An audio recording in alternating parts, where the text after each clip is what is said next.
Pemirsa, Anda sadar nggak kira-kira bahwa pusat tata kota di hampir seluruh kota di Jawa Timur, atau bahkan mungkin di Jawa, atau malah lebih luas lagi seluruh Indonesia itu hampir sama bahwa pusat kota itu adalah alun-alun atau dalam bahasa Jawanya Banjaran, kemudian sebelah baratnya adalah tempat ibadah. Dalam hal ini bisa masjid, bisa juga tempat ibadah agama lain, seperti yang ada di Malang itu ada masjid juga ada gerejanya. Nah, kemudian di sebelah timurnya itu adalah pusat pemerintahan. Sementara untuk pusat perekonomian bisa ada di sebelah utara atau sebelah selatan alun-alun. Nah, saat ini saya berada di alun-alun Kota Bangkalan Madura untuk explore ya. Tapi sebelum saya lanjutkan untuk explore tentang alun-alun dan tata kota, kota-kota yang ada di Jawa, juga di Indonesia, saya informasikan bahwa ini adalah sarana untuk belajar public speaking ya. Jadi bagaimana kita menguasai materi supaya kita bisa presentasi sangat bagus dan sangat tenang, kemudian benar-benar profesional gitu ya. Ini hanya sebagai satu contoh, yaitu explore alun-alun atau tata kota yang ada di Bangkalan Madura. Baik, sebelum saya lanjutkan lagi, bahwa apa yang saya sampaikan sekarang ini dan juga nanti untuk explore ini menggunakan rambu-rambu atau pedoman dalam public speaking yang ada dalam e-book public speaking ini ya. Jadi yang paling utama adalah penguasaan materi, kemudian ada hal lain termasuk vokal, kemudian juga di situ ada aksentuasi, ada artikulasi, ada speed, kemudian juga ada beberapa hal yang lainnya yang akan saya sampaikan nanti ya.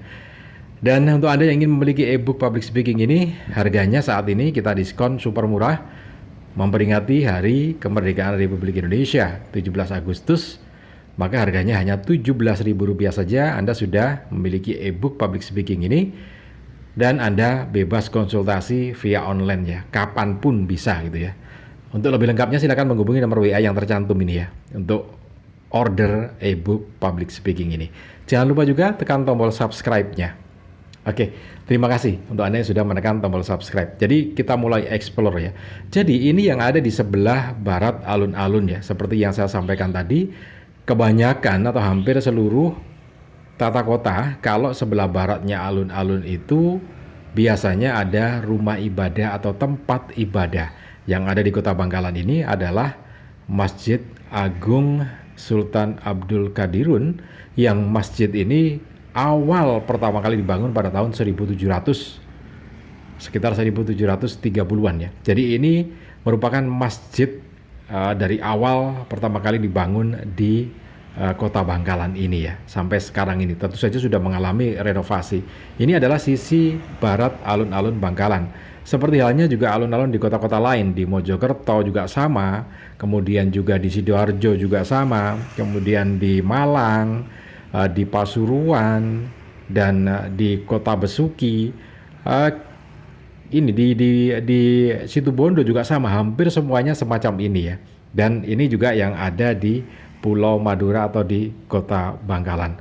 Kemudian di sebelah timurnya alun-alun Bangkalan itu adalah Pendopo Agung. Jadi pendopo yang merupakan juga asli ya. Jadi asli dari awal juga hampir sama dengan yang ada di masjid itu. Masjid itu juga merupakan bangunan dari Sultan Abdul Qadirun. Nah, yang di sini juga merupakan istana dulunya. Ini yang ada di depan kita ini. Nah, ini adalah pendoponya masih ada di dalam sana ya. Jadi masih dipakai sebagai pendopo bupati dan juga rumah dinas Bupati Bangkalan ada di dalam sana. Kita tidak masuk, tapi kita lihat lokasinya itu pas itu di sebelah timur alun-alun Kota Bangkalan. Kemudian yang ada di sebelah selatan dari pendopo ini adalah markasnya TNI ya. Kemudian di sebelah selatan itu nanti ada pusat perekonomian. Kemudian di sebelah utara juga sama. Nah, itu beberapa tempat yang memang hampir sama secara keseluruhan di kota-kota yang ada di Pulau Jawa, kemudian juga di hampir seluruh kota di Indonesia. Nah, ini satu contoh ya, satu contoh bagaimana kita mengeksplor salah satu wilayah. Jadi merupakan bentuk bagaimana kita mempresentasikan satu wilayah. Karena presentasi itu bisa macam-macam ya, bisa merupakan wilayah semacam ini atau tempat wisata gitu ya. Kemudian juga bisa materi dalam artian makalah gitu ya. Nanti akan di sesi yang lain saya akan sampaikan tentang makalah itu ya, termasuk bagaimana materi-materi biasanya yang dipresentasikan di dalam kantor di perusahaan. Oh iya, tentang presentasi di kantor, memang ada beberapa perusahaan itu ya yang sangat mengintenskan untuk karyawan dengan level tertentu. Ini juga sebagai sarana pembelajaran atau berlatih public speaking di dalam perusahaan itu ya. Dan itu memang juga bagus karena akan bagus untuk karyawannya, juga untuk jenjang karirnya, juga untuk menilai mana-mana karyawan yang bisa dipromosikan, melihat dari bagaimana cara mereka berpresentasi ya. Karena dengan presentasi itu akan kelihatan bagaimana kemampuan manajerial mereka, bagaimana kemampuan operasional mereka, sehingga satu di antaranya mereka bisa dipromosikan. Nah, di e-book public speaking saya itu juga sudah ada. Jadi e-book public speaking yang saya tulis ini, yang saya jual harga Rp17.000 saja, dan yang ingin order silakan menghubungi nomor WA ini karena ada fasilitas untuk konsultasi gratis via online sampai Anda bisa itu ya. Nah, di situ saya tuliskan bagaimana seorang operator di perusahaan itu juga harus punya skill public speaking. Kemudian di level supervisor itu juga harus punya kemampuan public speaking. Kemudian manajer, bahkan direktur. Semuanya kita tulis di dalam e-book itu panduannya seperti apa supaya mereka bisa punya atau memiliki kemampuan public speaking atau komunikasi ya. Karena kan ada komunikasi eksternal, ada komunikasi internal. Nah, semuanya ada di situ. Nah, selain penguasaan materi seperti yang saya sampaikan tadi, ada beberapa hal yang harus diperhatikan untuk menunjang bagaimana supaya kemampuan public speaking seseorang ini memang benar-benar sangat-sangat brilian dan bisa menjadi satu di antara cara untuk promosi karir gitu ya. Sangat-sangat menentukan gitu ya, bagaimana kita presentasi terhadap materi-materi yang memang dibebankan ke kita. Nah, sekali lagi, penguasaan materi itu menjadi yang utama. Jadi inti dari berbicara di depan umum itu sebagai narasumber ataupun sebagai MC, sebagai reporter, sebagai announcer, broadcaster gitu ya, apapun lah istilahnya itu kan jenis-jenis dari public speaking itu. Yang paling utama adalah bagaimana kita menguasai materi, itu yang paling utama karena intinya di situ. Kemudian setelah kita menguasai materi itu baru tahapan-tahapan berikutnya, bagaimana mengatasi nervous atau kegugupan. Yang paling penting adalah materinya terlebih dahulu ya. Termasuk diantaranya saya tuliskan di e-book itu bagaimana mengatasi nervous itu. Selain menguasai materi, ada juga cara-caranya. Diantaranya sebelum kita berbicara, tarik nafas dalam, kemudian dikeluarkan pelan-pelan, diulang 2 kali sampai 3 kali gitu ya, supaya detak jantung kita menjadi normal, tidak terlalu berdegup kencang atau terlalu cepat. Itu yang membuat kita jadi nervous ya. Kemudian juga disarankan minum air putih sedikit gitu ya, supaya tenggorokan ini terasa basah gitu ya.